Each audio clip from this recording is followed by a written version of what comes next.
wanted to let your listeners know about something I've heard on the last 2 days of James Johnson's program, Family Talk. He had Michelle Bachman on there, and she's now the Dean of the School of Governance at Regent University.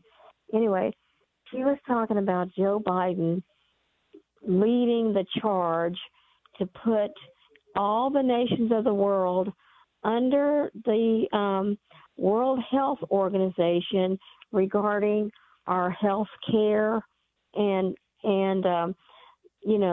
by the way, that's a Marxist group. Oh, and absolutely. It's headed by a Marxist, and China is very much involved in it. And if this happens, they're having a meeting on May 11th of the World Health Assembly, which is a healthcare arm of the UN with the WHO. And if this thing passes, if no one in the UN objects to it, it'll pass, and no one will have sovereignty over our health. In other words, they could tell us, we need to put you on lockdown, you need to get a jab, you need to do this, you need to do that, you can't travel if you don't do what we say. And I thought, I called one of my senators and my representative, and I thought I would let your people know, your listeners know, that they need to look at this issue and call their Congress people and tell them we need to get out of the WHO. When Trump was in office, we got out of the WHO, but Biden put us back in there, and now he's leading the charge on putting everybody in the world under them. Yeah, Linda, we know that is true. The problem is, we had Brad Dacus on with us, who's an attorney, and he was on with me on Friday. Great brother in the Lord, knows the Bible very well.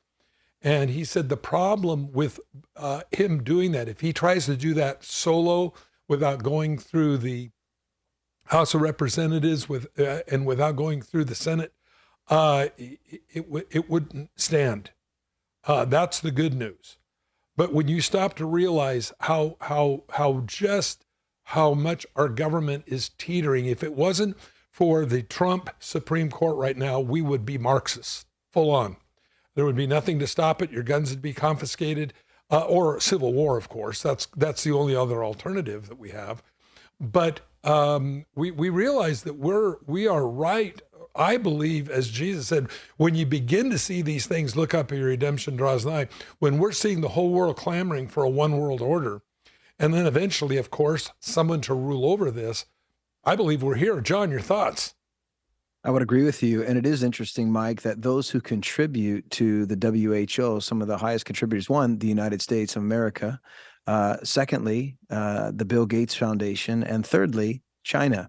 It is very disturbing because they would basically put the power in the hands of one man overseeing 193 countries. I think the scaffolding is being set. The Bible talks about these things. There's going to come a day when there's going to be one man who's going to be leading. And I think it's a dress rehearsal. It's a wake-up call to the church. It's a wake-up call to this world. And yeah, he would potentially try to give over our sovereignty. And he tried before. However, he failed because there was somebody there out of, I believe it was the country of Botswana, that said, we're not doing that.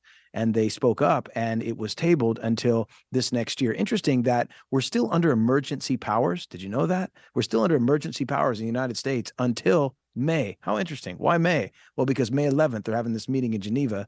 And once again, the Biden administration is going to try to push this agenda. And I agree with you. I think we need to inform those who are over us. But Mike, I think this is a preview of things to come. Yeah. And again, I tell people the reason why they want to take away your guns is because what they're going to do to you, America, you're not going to like. And remember, tyrants prefer unarmed peasants. Always remember that.